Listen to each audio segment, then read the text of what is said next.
আসসালামু আলাইকুম। জসিন্তা জিনিয়া স্বাগত জানাচ্ছি এনটিভির দুপুরের খবরে।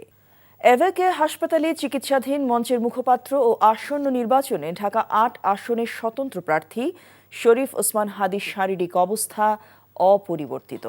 গতরাতে রাজধানী এভেকের হাসপাতালে নিয়ে আসার পরে তাকে আইসিইউতে রাখা হয়েছে।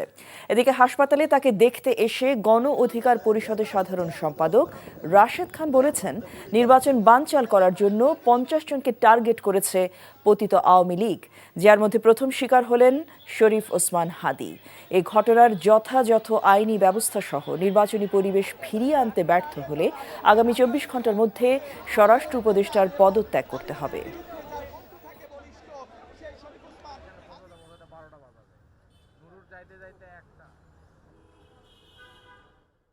মেডিকেল বোর্ড বসেছিল। মেডিকেল বোর্ড শেষ হওয়ার পরে আমি ওসমান হাদি ভাইয়ের বড় ভাইয়ের সাথে কথা বলেছি এবং তার খোঁজ খবর নেওয়ার চেষ্টা করেছি। আমি যতটুকু জানতে পেরেছি তার অবস্থা খুবই গুরুতর। তিনি অত্যন্ত ক্রিটিক্যাল সিচুয়েশনে আছেন। তার অবস্থা অপরিবর্তিত। আল্লাহর কাছে এই মুহূর্তে দোয়া করা ছাড়া আমাদের কিছু করার নাই।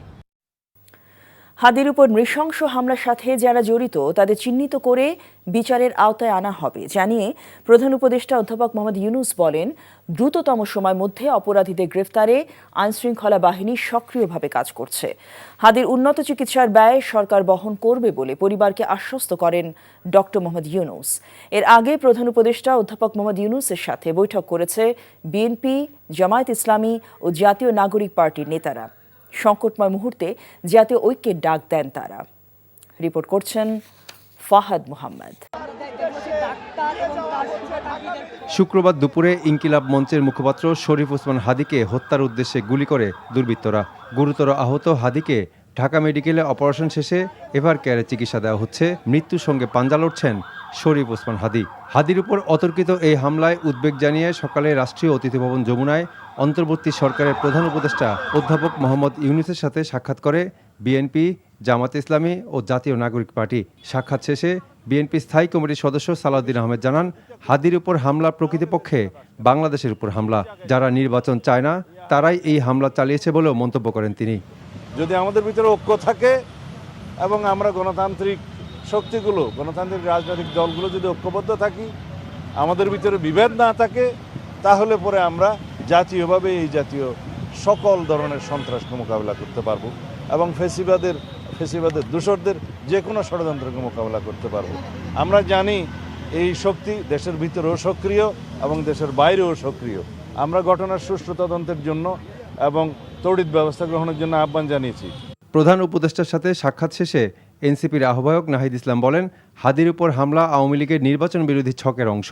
সম্মতি তৈরি করা হচ্ছে অন্য জায়গায়, কোর্টে তৈরি করা হচ্ছে, মিডিয়াতে তৈরি করা হচ্ছে, বিশ্ববিদ্যালয়ে তৈরি করা হচ্ছে। ফলে এসব জায়গায় সাংস্কৃতিক জায়গা তৈরি করা হচ্ছে। এসব জায়গায় আওয়ামী লীগকে অবশ্যই প্রতিরোধ করতে হবে এবং প্রশাসনিকভাবে আওয়ামী লীগকে আরও বেশি সন্ত্রাসীদের চিহ্নিত করে গ্রেফতার করতে হবে এবং ভারতকে অ্যাকাউন্টেবল করতে হবে। এই তিনটা জায়গায় যদি আমরা কাজ করতে পারি সম্মিলিতভাবে, আমরা মনে করি যে নির্বাচন সম্ভব এবং সুষ্ঠু নির্বাচন স্বার্থে এই তিনটা জিনিস আমাদের অবশ্যই করা লাগে। এদিকে যমুনায় প্রধান উপদেষ্টার সাথে দেখা করেছেন হাদির পরিবারের সদস্যরা। সর্বোত্তম চিকিৎসা নিশ্চিতের আশ্বাস দিয়ে প্রধান উপদেষ্টা জানান, হাদির উপর হামলাকারীদের দ্রুততম সময়ের মধ্যে গ্রেফতারে কাজ করছে আইনশৃঙ্খলা বাহিনী। তার শারীরিক অবস্থা বিবেচনায় যদি দেশের বাইরে পাঠাতে হয়, সরকারের পক্ষ থেকে সেই ব্যবস্থা নেওয়ারও আশ্বাস দেন প্রধান উপদেষ্টা। Fahad Mohammad, NTV news, Dhaka. দর্শক, এই মুহূর্তে সাংবাদিকদের ব্রিফিং করছেন স্বরাষ্ট্র উপদেষ্টা। আমরা সরাসরি চলে যাচ্ছি ব্রিফিংয়ে। আমাদের তো ফোর্স তো প্রয়োজন যে জায়গায় থাকবে ওই জায়গাতে আমরা অবশ্যই দিব। মাননীয় উপদেষ্টা একটি বিষয় হলো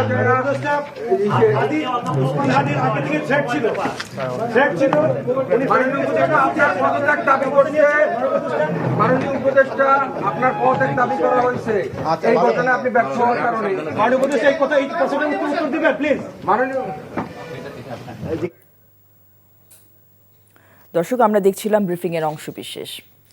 এক ওসমান হাদিকে হামলা করলে তার চেতনা প্রতিটি ঘরে ঘরে ছড়িয়ে পড়বে বলে জানিয়েছেন বিশিষ্ট ব্যক্তিরা। ইনকিলাব মঞ্চের মুখপাত্র শরীফ ওসমান হাদিকে গুলি করে হত্যা চেষ্টার প্রতিবাদে বিক্ষুব্ধ নাগরিক সমাবেশ ও গণপ্রতিরোধে এমন মন্তব্য করেন বক্তারা। রাজধানী শাহবাগে এই সমাবেশ অনুষ্ঠিত হয়, যেখানে বিভিন্ন রাজনৈতিক দলের নেতারা ছাড়াও বিভিন্ন শ্রেণী পেশার মানুষ যোগ দেন। এবি পার্টির সাধারণ সম্পাদক ব্যারিস্টার ফুয়াদ বলেন, একটা দুইটা বুলেট নয়, লক্ষ বুলেট দিয়েও আজাদির লড়াই বন্ধ করা যাবে না। এনসিপি দক্ষিণাঞ্চলের মুখ্য সংগঠক হাসনাত আব্দুল্লাহ বলেন, হাদি বাংলাদেশকে ইনসাফের দিকে নিয়ে যেতে চেয়েছিল। গুলিতে তার মাথা ফুটো হয়নি, সেই গুলি আঘাত করেছে মানুষের বিবেকে। যারা দিল্লি এবং আওয়ামী লীগকে পোষণ করতে চায় তাদেরকে স্মরণ করিয়ে দেওয়া দরকার, হাদি কিন্তু শুরু শেষ নয়, এরপরের বুলেট আপনাদের জন্য অপেক্ষা করছে। অনেক চেষ্টা করেছি আমার দেশ পত্রিকায় গত 1 বছরে তাদেরকে বোঝানোর জন্য, নেতাদের উদ্দেশ্য করে লিখেছি, জমানের আগাম দিন, নেতারা কথা শোনেন নাই। ইনকিলাব মঞ্চের মুখপাত্র শরীফ ওসমান হাদির উপর হামলাকারীকে দ্রুত গ্রেফতারের দাবিতে রাজধানী শাহবাগে বিক্ষোভ চলছে। এই মুহূর্তে সেখান থেকে সরাসরি যুক্ত হচ্ছেন আমাদের স্টাফ করেসপন্ডেন্ট জুবায়ের প্রধান। জুবায়ের, আপনার কাছে কি তথ্য আছে? যেটি বলছেন যে ইনকিলাব মঞ্চের যে বিক্ষোভ সমাবেশ, সেটি আমরা যেখানে দাঁড়িয়ে আছি শাহবাগ মোড়ে, এখান থেকে সেই সমাবেশটি বিক্ষোভ মিছিল নিয়ে সেটি কিন্তু শাহবাগের দিকে গিয়েছে। আবারও কিন্তু এই শাহবাগ মোড়ে এখানে আসার কিন্তু কথা রয়েছে। জানিয়ে রাখি যে তারা আজকে যে হাদির উপরে যে হামলা হয়েছে গতকালকে, সেটির প্রতিবাদ জানিয়ে আজকে তারা এখানে গণসমাবেশ করেছে এবং সমাবেশের পরে কিন্তু তারা তাদের যে বিক্ষোভ মিছিল সেটি নিয়ে তারা কিন্তু গিয়েছেন। তারা এখান থেকে বিভিন্ন ধরনের হুঁশিয়ারি উচ্চারণও দিয়েছেন। তারা বলছেন যে দ্রুত সময়ের মধ্যে হাদির উপর যিনি গুলি চালিয়েছেন হামলাকারীদেরকে দ্রুত সময়ের মধ্যে যেন গ্রেফতার করা হয়, সেটি তারা যেমন দাবি জানাচ্ছেন। একই সাথে তারা এই যে জুলাই যোদ্ধা যারা রয়েছেন, জুলাই যাদের অবদান রয়েছে, তাদেরকে সরকার নিরাপত্তা দিতে ব্যর্থ হয়েছেন, এরকমটাও কিন্তু তাদের পক্ষ থেকে জানানো হচ্ছে। একই সাথে জানিয়ে রাখি তারা কিন্তু আজকের এখান থেকে যারা বিশিষ্টজনেরা উপস্থিত ছিলেন তারা বলছেন যে আগামী 15 তারিখে সব ধরনের রাজনৈতিক দল যারা রয়েছে, সাংস্কৃতিক সংগঠন যেগুলো রয়েছে, সবার সম্মিলিত অংশগ্রহণে সর্বদলীয় যে গণপ্রতিরোধ সমাবেশ সেটি জাতীয় শহীদ মিনারে তারা ডাক দিয়েছেন এবং সেখানে সবার সম্মিলিত অংশগ্রহণ কিন্তু তারা কামনা করছেন। একই সাথে জানিয়ে রাখি তারা বলছেন যে এই যে হাদি যিনি বাংলাদেশকে ধারণ করতেন, ভারতের আধিপত্যবাদের বিরুদ্ধে আসলে হাদি কথা বলতেন, এই বাংলাদেশপন্থী রাজনীতি যেন সবাই করেন এবং বাংলাদেশপন্থী হয়ে যেন হাদির মতো যেন সবাই বাংলাদেশের পক্ষ নিয়ে কাজ করতে পারেন, সেটির পক্ষে কিন্তু তারা আজকে এখান থেকে ঘোষণা দিয়েছেন। তো এই যে শাহবাগ মোড়ে আজকে যে ইনকিলাব মঞ্চের তাদের যে গণপ্রতিরোধ সমাবেশ এবং এখন যে বিক্ষোভ মিছিল যেটি চলছে, এখান থেকে এই ছিল আমার কাছে সবশেষ।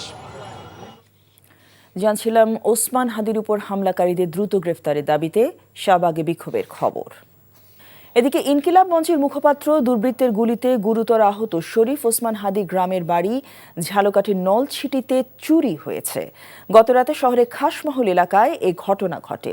ওসমান হাদি চাচাতো ভাই সিরাজুল ইসলাম জানান, ওসমান হাদি এবং তার মা ঢাকায় বসবাস করতেন। নলছিটির বাসায় তার বোন মাসুমা বেগম এবং ভগ্নিপতি মনির হোসেন বসবাস করতেন। গুলিবিদ্ধ হওয়ার খবর শুনে তার বোন এবং ভগ্নিপতিও ঢাকায় গেলে বাসায় কেউ না থাকার সুযোগে নলছিটি গ্রামের বাড়ির জানালা ভেঙে চোর ঘরে প্রবেশ করে।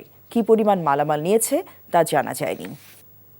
নির্বাচনের তাফসিল ঘোষণার পরও নির্বাচন সুষ্ঠু হবে কিনা তা নিয়ে উদ্বেগ জানিয়েছেন সুজন সম্পাদক ডক্টর বদিউল আলম মজুমদার। বলেন, হাদির উপরে হামলা নির্বাচন ভণ্ডুলের অপচেষ্টারই ইঙ্গিত।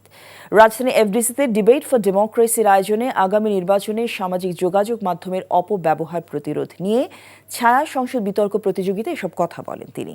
বলেন, নির্বাচনকে ভণ্ডুল করতে পরাজিত শক্তি অপচেষ্টা চালাচ্ছে। তবে নির্বাচন কমিশন যদি নিরপেক্ষভাবে দায়িত্ব পালন করে এবং আইনের কঠোর প্রয়োগ নিশ্চিত করে, তাহলে জনগণের আস্থা পুনঃপ্রতিষ্ঠা করা সম্ভব বলেও জানান তিনি। এ সময় সৎ ও যোগ্য প্রার্থীর পক্ষে ভোট দেওয়ার আহ্বান জানান তিনি। Association of television channel owners অ্যাটকোর নবম বার্ষিক সাধারণ সভা অনুষ্ঠিত হয়েছে। দুপুরে রাজধানী বনানীর একটি হোটেলে এই বার্ষিক সাধারণ সভা অনুষ্ঠিত হয়। সভায় সংগঠনের বার্ষিক কার্যক্রম পর্যালোচনা, ভবিষ্যৎ পরিকল্পনা এবং দেশে টেলিভিশন শিল্পের বিভিন্ন গুরুত্বপূর্ণ বিষয় নিয়ে আলোচনা হয়। সভায় বক্তারা দায়িত্বশীল ও বিবেক নির্ভর সাংবাদিকতার উপর গুরুত্ব আরোপ করেন। এ সময় সংগঠনের সদস্যরা সম্মিলিতভাবে একটি সুন্দর বাংলাদেশ গঠনে ভূমিকা রাখার অঙ্গীকার ব্যক্ত করেন। নবম বার্ষিক সাধারণ সভার মাধ্যমে সংগঠনের কার্যক্রম আরও গতিশীল হবে বলেও আশাবাদ ব্যক্ত করেন তারা। সভায় এনটিভির চেয়ারম্যান আলহাজ মোহাম্মদ মুসাদ্দেক আলী, অ্যাটকোর সভাপতি অঞ্জন চৌধুরী সহ অন্যান্য টেলিভিশনের ব্যবস্থাপনা পর্যায়ের ব্যক্তিবর্গ উপস্থিত ছিলেন। তেমন বিশেষ কিছু না, আমাদের এজিএমে যে জিনিসগুলো থাকে, অডিট পাস করা, ডিরেক্টরস রিপোর্ট, তারপরে একটা মুক্ত আলোচনা, এভাবে আমাদের এটা শেষ হবে। যেখানে আলাদা কোনো কিছু বলার বা করার কোনো সুযোগ নেই, কথা বলার। সো এজিএমের যে ধারাটা আছে, যে নিয়মটা আছে, আমরা সেটাই আজকে মানছি। ভারতের মুদ্রা রুপির দর পতন চলছেই। চলতি ডিসেম্বর মাসে ডলারের বিপরীতে রুপির দর 90 পেরিয়ে যায়। আজ শুক্রবার তার নতুন রেকর্ড করল। ফলে এ সময় বাংলাদেশ থেকে যারা ভারতে যাচ্ছেন তারা লাভবান হচ্ছেন। শুক্রবার ভারতীয় মুদ্রার দাম 24 পয়সা কমেছে।